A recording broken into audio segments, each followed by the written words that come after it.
The war ends in light and noise. Fireworks tear open the night sky. Bells ring across cities that only months earlier were dark and silent. Streets fill with people who have survived air raids, ration lines, and years of fear. Flags wave from windows. Uniforms blend into crowds. Victory feels physical, almost heavy in the air. For a moment, it seems as if history has resolved itself. The enemy is defeated. The future appears secure. The price has been paid in blood, and now the reward must follow. Prosperity, stability, control. This is how wars are supposed to end. This is how empires believe they endure. For generations, history has trained audiences to expect collapse after failure. Empires fall when they lose wars, when armies are broken, when capitals are occupied. Defeat feels like the natural trigger. Victory feels like protection. But that belief hides a more dangerous truth. Sometimes, the decisive blow does not land during the fighting.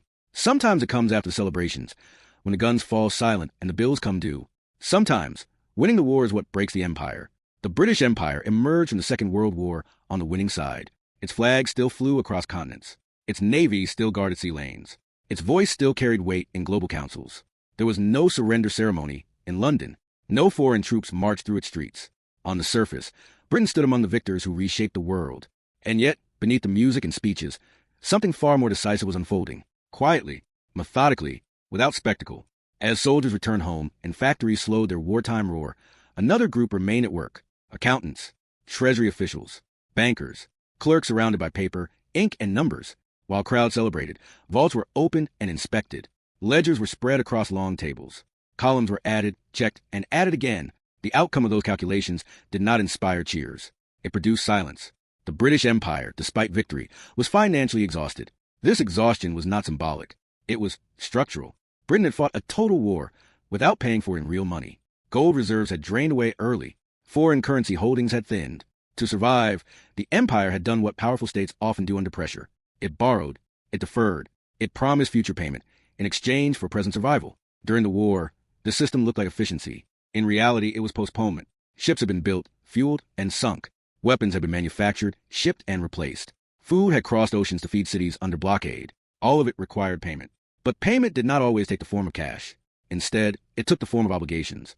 Credits, IOUs, commitments written into agreements that assumed a future strong enough to absorb them. Victory delayed the bill. It did not erase it. Imagine this moment clearly. The largest empire the world had ever known stand victorious, respected, and feared. Its rivals are defeated. Its people are proud. And yet, its financial position is weaker than before the war began. This is not the image taught in textbooks, but it is the reality that emerged from the numbers. No invasion followed victory. No occupation. No imposed treaty of surrender. Instead, pressure arrived through balance sheets, through currencies that could not be printed at will, through trade relationships that suddenly carried conditions. Control did not vanish overnight. It slipped, quietly, one agreement at a time. Debts were not abstract figures. They were written in foreign currencies that Britain could not create. They were owed to partners who now held leverage. Trade deals were signed under urgency, not confidence. Imports essential to survival required approval elsewhere. Food, fuel, machinery. Britain could no longer simply command resources. It had to negotiate for them. This is where the story turns away from battles and toward mechanisms. Empires are not sustained by flags alone. They are sustained by flows. Money, goods, credit, trust. When those flows are disrupted, power behaves differently. Power built on credit does not move freely. It moves with permission. Power built on promises is powerful only as long as belief holds. The British Empire had once enforced its will through naval dominance and financial credibility. Its currency had been trusted. Its markets had been central. But war had altered that balance. The cost of survival had been externalized into the future. And now the future had arrived. This chapter asks a question that history often avoids. How can winning a war plant the seeds of collapse? How can triumph weaken rather than strengthen an empire? The answer lies in understanding the difference between visible power and invisible constraint. During the war, Britain controlled outcomes through urgency. Survival justified everything. Colonies produced at maximum capacity. Resources were extracted without pause. Payments were postponed in the name of emergency. Allies supplied weapons and materials under shared purpose. No one asked for immediate settlement. No one wanted to disrupt the fight. The system worked because the war made it work. But systems built for emergency rarely function well in peace. Once the fighting stopped, urgency vanished. What remained were obligations that had never been resolved. Britain owed more than it could comfortably pay. And worse, it owed it in forms that limited its freedom. The empire's strength had always rested on its ability to convert global reach into economic advantage. After the war, that conversion reversed. Global commitments became costs. Overseas influence became expensive to maintain. Military presence required funding that no longer existed in abundance. Think about that. An empire that once dictated terms now had to ask for time. An empire that once enforced trade now had to comply with it, not because it had lost, but because it had spent its future to survive its present. This shift did not feel dramatic at first.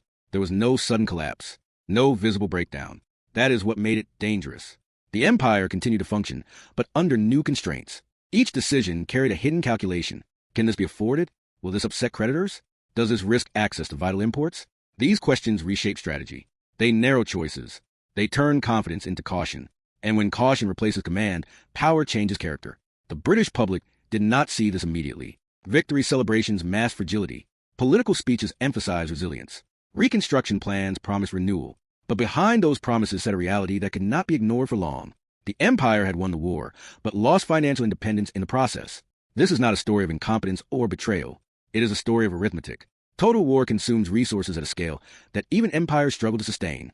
Britain chose survival over solvency. It made the rational decision in the moment.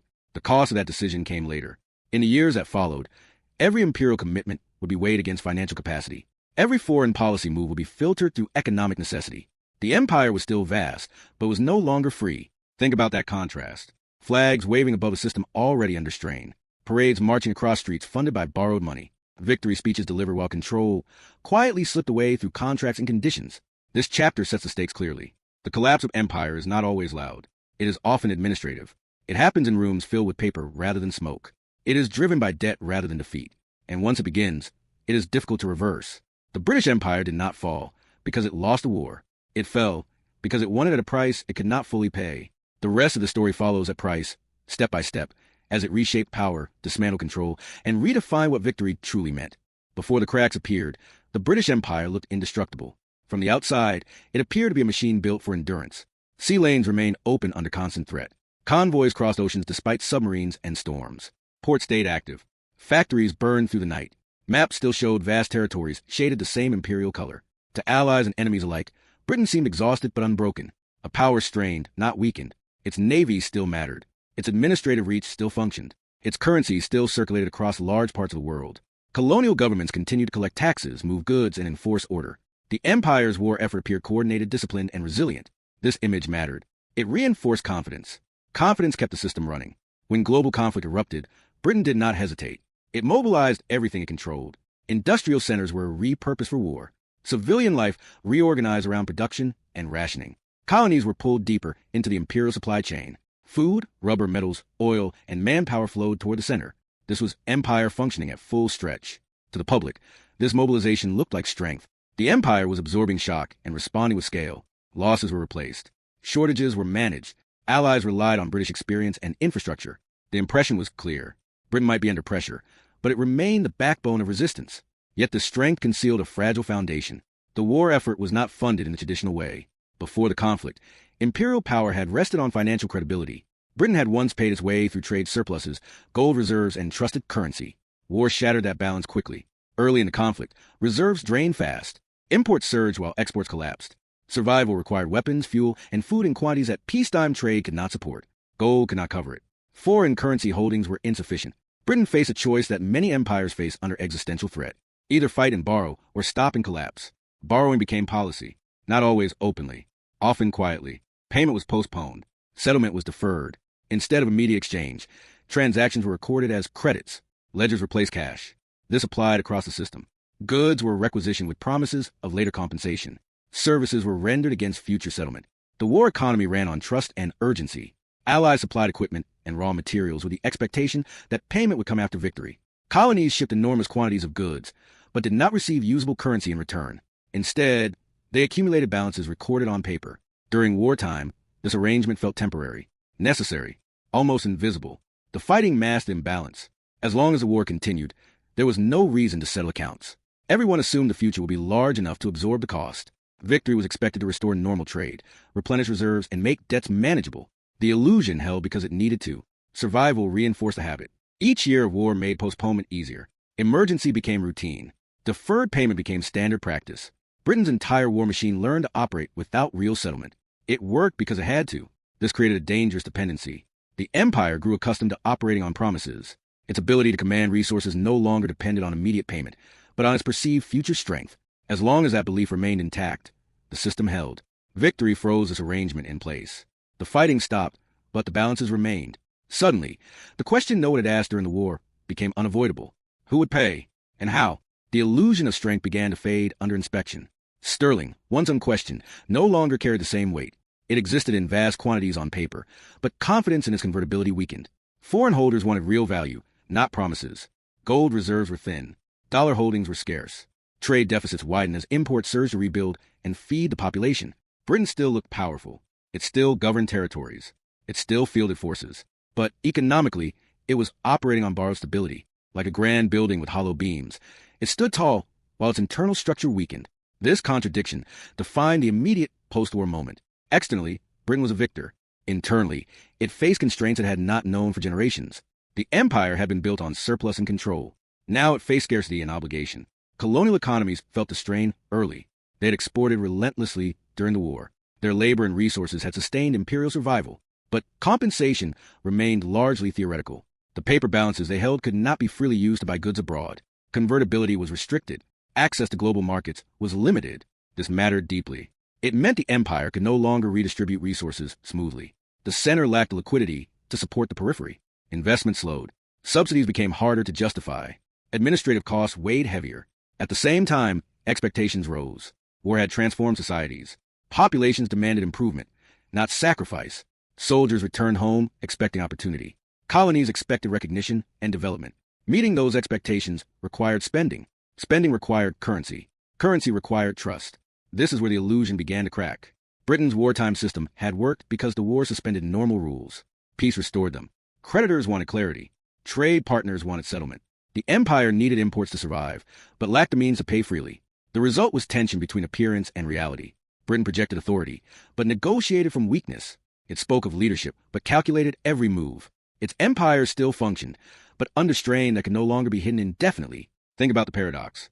An empire that won by mobilizing everything it had now struggled because it had mobilized too much. The very scale that secured victory magnified the cost. This chapter is not about collapse yet.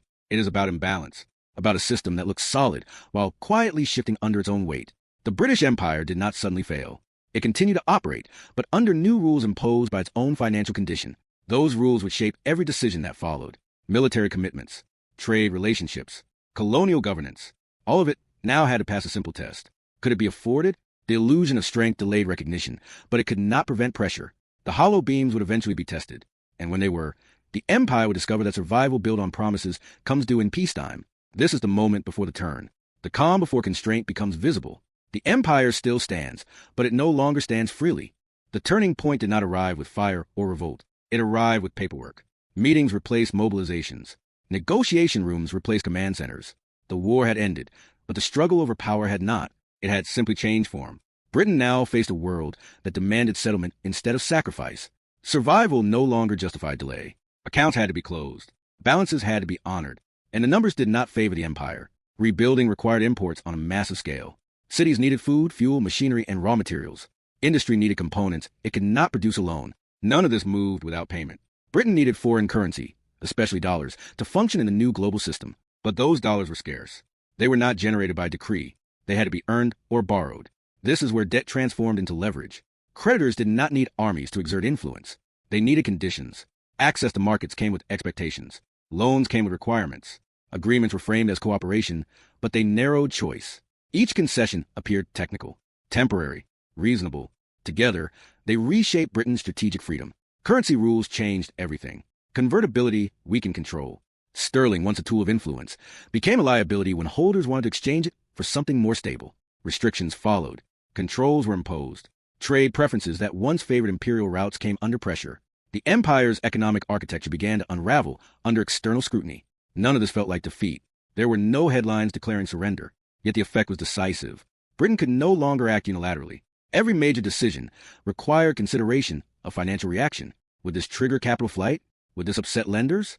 Would this endanger access to essential imports? Think about that shift. Military victory traditionally expands options. Financial dependency shrinks them. The empire had won the war, but lost autonomy in peace. The effects reached far beyond London. Colonies felt the change quickly. Imperial protection had always carried an economic promise. Infrastructure, investment, stability. Now those promises became harder to fulfill. If Britain could no longer subsidize defense and administration abroad, the value of imperial rule changed. This realization did not require speeches or revolutions. It emerged from budgets. Development slowed. Military presence became a burden rather than an asset. Local elites noticed the hesitation. If the Senate was constrained, why remain bound to it? Independence movements did not grow only from ideology. They grew from calculation. A shrinking center could no longer deliver the same benefits. Control without capacity loses credibility. Economic weakness translated into political erosion. At home, the shift was just as visible. Austerity replaced dominance. Rationing did not end with the war. It continued into peace, a daily reminder that victory had not delivered abundance. Exports were pushed relentlessly, not to expand influence, but to earn survival currency. Every shipment mattered. Every deficit alarmed. This was not mismanagement. It was necessity. Britain had to prioritize earning foreign currency over projecting power, markets over maps, creditors over commitments. The empire was still large, but could no longer afford itself. Here lies the core mechanism of this story. War debt converts military victory into financial vulnerability. It inverts power. The state that once dictated terms now negotiates them. Strategic patience replaces strategic initiative. Reaction replaces command. Once repayment schedules and currency dependence take hold, choices narrow. A government can delay social spending, but not food imports. It can reduce overseas commitments, but not debt service. These priorities shape policy, whether leaders acknowledge them or not. Think about the silence of this transition.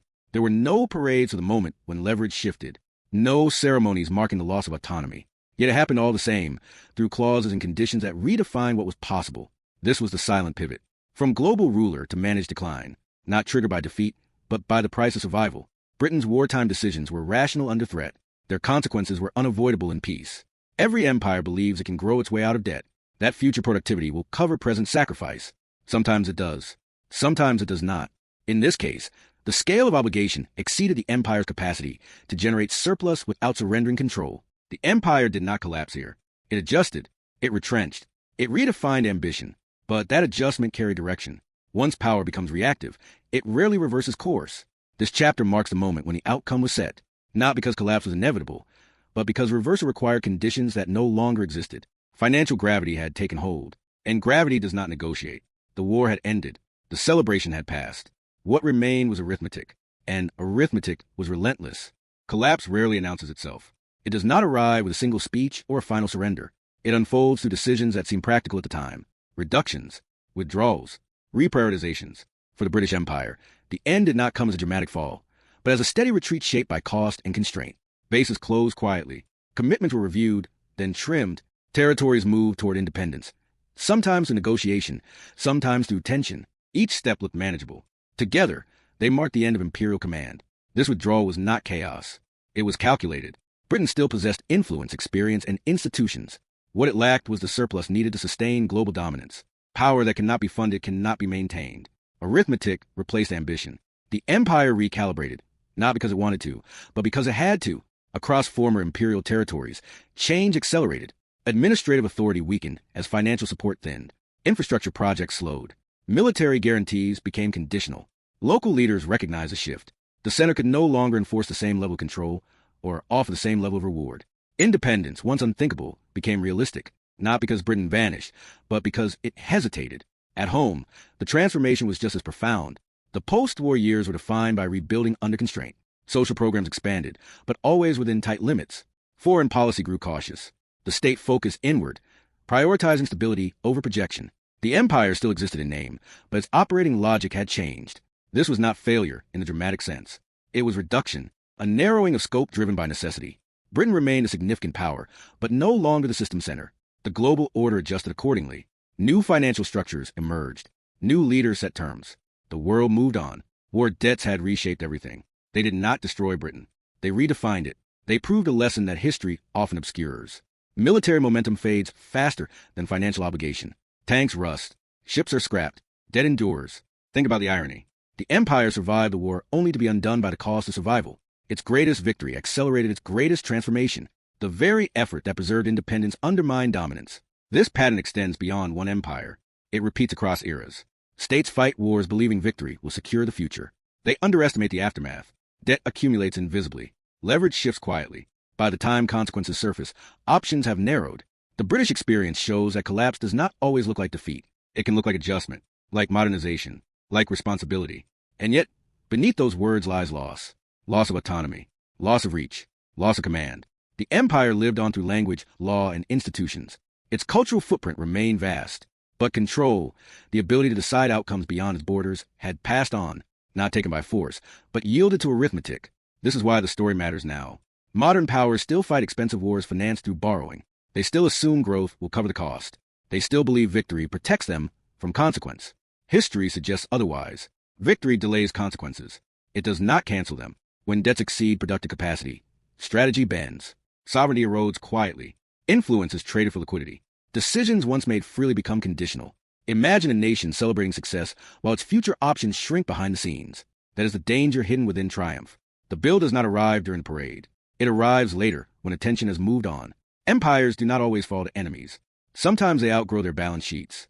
And when that happens, collapse feels confusing, gradual, almost voluntary, until it is complete. If the story changed how you think about power, history, and victory, subscribe for more deep explorations beneath the surface of world events. And if you believe others should see how empires truly rise and fall, share the story.